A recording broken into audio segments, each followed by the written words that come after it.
Hi friends, అందరూ ఎలా ఉన్నారు? ప్రపంచంలోనే భయంకరమైన అడవి అంటే ఏం చెప్తావు? అమెజాన్ అడవి కదా. ఆ అడవికి వెళ్ళడం అంటేనే ఒక పెద్ద సాహసం అని చెప్పాలి. ఆ అడవిలో అణువణువు మనల్ని మృత్యు వెంటాడుతుంది అని చెప్పొచ్చు. అలాంటి అడవిలో ఒక వ్యక్తి తప్పిపోయాడు. 3 వారాల పాటు మృత్యువుతో పోరాడాడు ఆ వ్యక్తి. ఇతని స్టోరీ ఒక సినిమా కింద కూడా వచ్చింది. అసలు ఆ వ్యక్తి ఎవరు? 3 వారాల పాటు ఆ అడవిలో ఎలా సర్వైవ్ అయ్యాడు అనేది ఈ వీడియోలో తెలుసుకుందాం. ఈ వీడియో చాలా ఇంట్రెస్టింగ్ ఉంటుంది, పూర్తిగా చూడండి. మా వీడియో నచ్చితే లైక్ చేసి, షేర్ చేసి, సబ్స్క్రైబ్ చేసుకోండి. మన భూమి మీద భయంకరమైన అడవుల్లో మొదటిది అమెజాన్ రైన్ ఫారెస్ట్. ఈ అడవిలో చాలా ప్రదేశాలు మానవ మాత్రుడు కూడా వెళ్ళలేని ప్రదేశాలు ఉన్నాయి. భారీ అనకొండలు, విషపూరితమైన పాములు, కీటకాలు, పురుగులు, భయంకరమైన జంతువులు. ఖచ్చితంగా చెప్పాలంటే అణువణువు మృత్యువుతో పోరాడాలి ఈ అడవిలో. అలాంటి అడవిలో అనుకోకుండా ఒక వ్యక్తి ఒంటరైపోయాడు. ఒక్కడే ఏకంగా 3 వారాలు బతికాడు. ఈ 3 వారాలు నరకం అంటే ఏంటో చూశాడు. అసలు ఆ వ్యక్తి ఎవరు? ఆ అడవికి ఎందుకు వెళ్ళాడు? అతను ఎలా బతికాడు అన్నది మాట్లాడుకుందాం. వీడియో చాలా ఇంట్రెస్టింగ్ ఉంటుంది, పూర్తిగా చూడండి. మా వీడియో నచ్చితేనే లైక్ చేసి, షేర్ చేసి, సబ్స్క్రైబ్ చేయండి. 1981లో జరిగిన రియల్ కథ ఇది. ఎస్సీ గ్రీన్స్బర్గ్ ఇతను ఇజ్రాయెల్ దేశానికి చెందిన యువకుడు. బర్గ్కి సాహసాలంటే ప్రాణం. ప్రపంచాన్ని చుట్టి రావాలనే కోరిక అతన్ని ఎప్పుడూ వెంటాడుతూ ఉండేది. 1981 నాటికి ఇతని వయసు 22 సంవత్సరాలు. 22 సంవత్సరాలకి అతను మెక్సికో, అలాస్కా, ఆఫ్రికా వంటి అనేక ప్రదేశాలు తిరిగేశాడు. కానీ బర్గ్కి ఎప్పుడో ఒక వెళ్తూ ఉండేది, ఎవరు వెళ్ళని ప్రదేశాలకు వెళ్ళాలని. అలాంటి ప్రదేశాల కోసం తెలుసుకుంటూ ఉండేవాడు.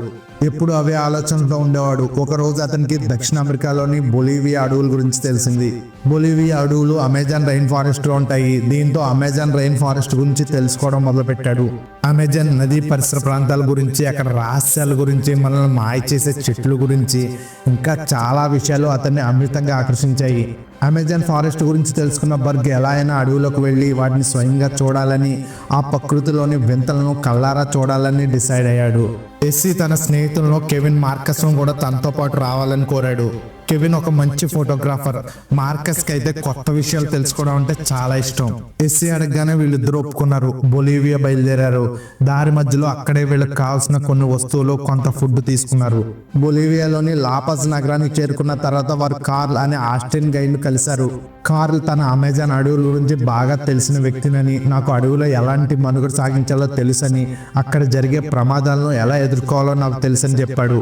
అంతేకాదు మాటల్లో కార్ల్ చెప్తూ నాకు అమెజాన్ ఫారెస్ట్ లో ఎవరికీ తెలియని చాలా ప్రదేశాలు తెలుసని, అంతేకాకుండా అడవి మధ్యలో ఉండే కొన్ని గిరిజన తెగలు కూడా నాకు తెలుసని చెప్పాడు. దీంతో వీళ్ళు ముగ్గురు కార్ని తన ట్రిప్ లో జాయిన్ చేసుకున్నారు. దాంతో వీళ్ళు నలుగురు అమెజాన్ ఫారెస్ట్ కి బయలుదేరారు. ఎస్సీ, కెవిన్, మార్కస్, కార్ల్ కలిసి అడవిలోకి ప్రయాణం ప్రారంభించారు. మొదటి కొన్ని రోజులు ప్రయాణం సాఫీగా సాగింది. వారు నదులు దాటుతూ దట్టమైన అడవుల్లో నడుస్తూ ముందుకు సాగారు.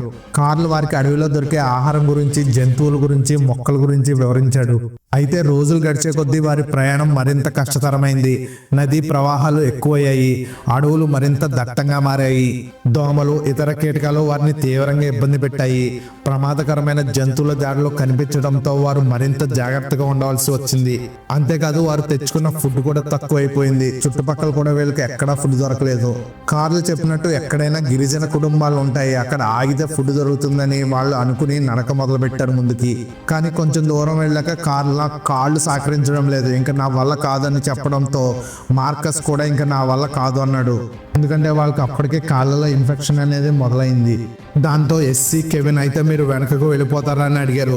వాళ్ళు అవును, మేము వెనకకు వెళ్ళిపోతామని చెప్పడంతో సరే అయితే మీరు వెళ్ళిపోండి, మేము అమెజాన్ రైన్ ఫారెస్ట్ మధ్యలోకి వెళ్ళి వస్తామని చెప్పాడు ఎస్సీ. మార్కస్, కార్ల్ వెనకకు బయలుదేరారు. ఎస్సీ, కెవిన్ ముందుకు బయలుదేరారు. ఎస్సీ, కెవిన్ ఫుడ్ కోసం వెతుకుతూనే ముందుకు సాగారు. ఇంతలో వాళ్ళకు ఒక పెద్ద సెలయర్ కనబడింది. ఎస్సీ, కెవిన్ ఆ సెలయర్ ఎలా అయినా దాటాలని వారు కర్రలతో ఒక బోట్ అనేది తయారు చేసుకున్నారు. ఆ బోట్ మీద ఇద్దరు వెళ్ళడం మొదలు పెట్టారు. కొంచెం దూరం బాగానే వెళ్ళారు, కానీ తర్వాత నీటి ప్రవాహం ఎక్కువైంది. ఆ నీటి ప్రవాహం వల్ల వాళ్ళు తయారు చేసుకున్న బోట్ తిరగబడిపోయింది. దాంతో వాళ్ళిద్దరూ ఆ బోట్ని గట్టిగా పట్టుకున్నారు. ఎంతసేపు అయినా ఆ ప్రవాహం తగ్గకపోవడంతో బోట్ వదిలి అవతలకు వెళ్ళాలని ట్రై చేద్దామని కెవిన్ అంటాడు. దాన్ని సరే అని ఎస్సీ అంటాడు. ముందుగా కెవిన్ బోట్ వదిలి ముందుకు దూకుతాడు. ఎస్సీ కూడా దూకుదామనే లోపే బోట్ బరువు మొత్తం ఎస్సీ మీద పడడంతో ఆ ప్రవాహంలో ఎస్సీ కూడా కొట్టుకుపోతాడు. కెవిన్ మాత్రం ఎలా ఒకలాగా నదికి అటువైపు వెళ్తాడు. ఎస్సీ మాత్రం తనతో రాలేదని, కొట్టుకుపోయాడని అర్థమవుతుంది కెవిన్ కు. బుక్. ఎలా అయినా ఎస్సీని కనిపెట్టాలని ముందుకు సాగుతాడు కెవిన్. తన బాడీ మాత్రం సహకరించడం లేదు, అయినా ముందుకు సాగుతున్నాడు. కెవిన్ కి అడవిలో ముందుకు సాగేసరికి అతనికి ఒక గొంతు వినిపిస్తుంది. ఎవరైనా చూస్తే ఒక అమ్మాయి. కెవిన్ చూసేసరికి ఆ అమ్మాయి భయపడుతుంది. కెవిన్ మాత్రం మీరు భయపడద్దు, మిమ్మల్ని ఏమీ చేయనని చెప్తాడు. ఆ అమ్మాయికి ఇంగ్లీష్ రాకపోవడంతో ఏమాత్రం అర్థం కాదు కెవిన్ మాట్లాడుతుంది. దాంతో కెవిన్ సైకిల్ తో తనకు అర్థమయ్యేలా చెప్తాడు. నాకు సహాయం కావాలని కోరతాడు. ఇంతకీ ఆ అమ్మాయి ఎవరంటే ఆ ప్రాంతానికి దగ్గరలో ఉన్న ఒక గిరిజన తెగవారు. దాంతో కెవిన్ ని అక్కడ తీసుకెళ్తుంది. అక్కడ కెవిన్ కి వైద్యం చేస్తారు. దాని తర్వాత కెవిన్ ఫారెస్ట్ డిపార్ట్మెంట్ ఆఫీస్ దగ్గరికి వెళ్ళి కలుసుకుంటాడు పోలీసుల్ని. తన ఫ్రెండ్ అయిన ఎస్సీ నదిలో కొట్టుకుపోయాడని, నేను ఎంత వెతికినా దగ్గరలో కనబడలేదని చెప్తాడు. మేము మొత్తం 4 వచ్చాము, మాలో 2 ముందే కొన్ని రోజుల క్రితమే వెనక్కి తిరిగి వచ్చేసారని చెప్తాడు. దానికి ఫారెస్ట్ ఆఫీసర్, నీకు సహాయం అయితే మేము చేస్తాము కానీ అన్ని విధాలుగా మాత్రం చేయలేము, మాకు కొన్ని పరిధులు ఉంటాయి, నీకు ఒక బోట్ అరేంజ్ చేస్తాము, ఆ బోట్ లో వెళ్ళి మీ ఫ్రెండ్ అయితే వెతుకని చెప్తాడు. కొన్ని ఆర్టికల్స్ అయితే హెలికాప్టర్ కూడా ఇచ్చారని చెప్తారు, అది ఎంతవరకు అనేది మాత్రం నాకు తెలియదు. బోట్ అయితే కన్ఫర్మ్ గా మాత్రం ఇచ్చారనమాట.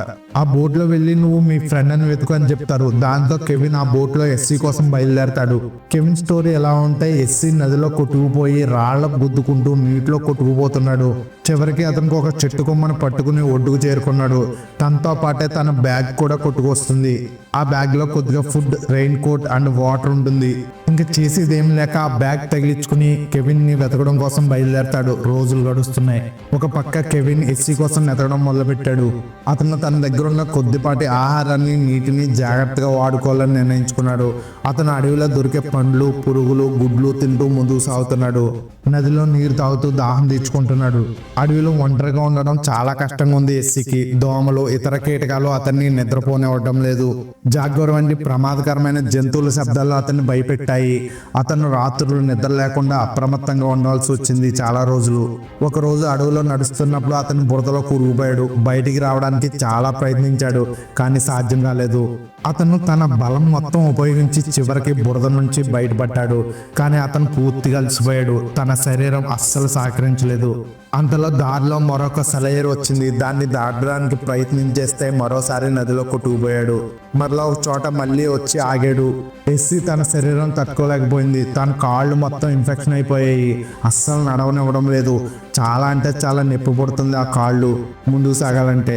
కానీ ఎస్సీకి మాత్రం ఎక్కడొచ్చిన ఆశ, ఎవరైనా తనను రక్షిస్తారని. ఇంతలో తనకు కార్లు చెప్పిన ఒక మాట గుర్తుకొస్తుంది. మనం అడవిలో తప్పిపోతే నదీ ప్రవాహం పక్కన ఉంటే మనకు సహాయం జరుగుతుందని చెప్తాడు కార్లు. దాంతో తన కొట్టుకొచ్చిన ప్రదేశంలో కర్రలతో ఒక వై ఆకారంలో పెడతాడు, ఎవరైనా వచ్చి రక్షిస్తారని. రోజులు గడుస్తున్నాయి. ఎస్సీలో బతుకుతానన్న ధైర్యం కోల్పోతున్నాడు.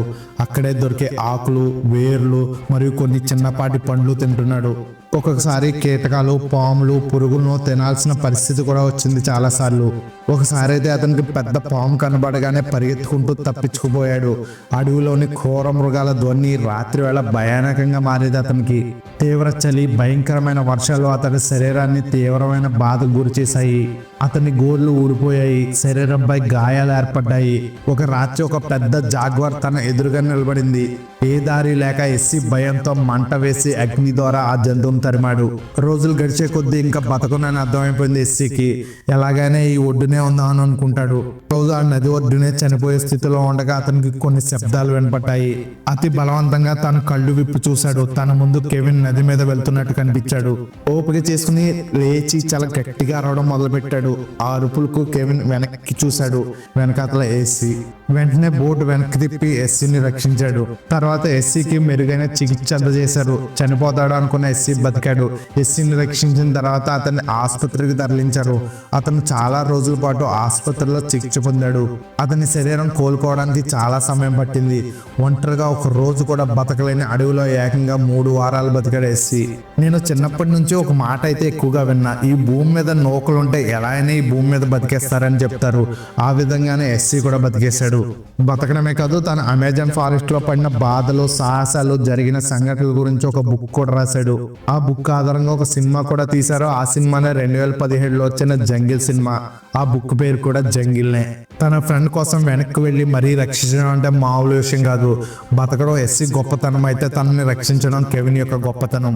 ఇక్కడ ట్విస్ట్ ఏమిటంటే ఎప్పుడో వెనక్కి వెళ్ళిపోతామన్న మార్కస్ ఎన్ని రోజులైనా ఇంటికి చేరలేదు.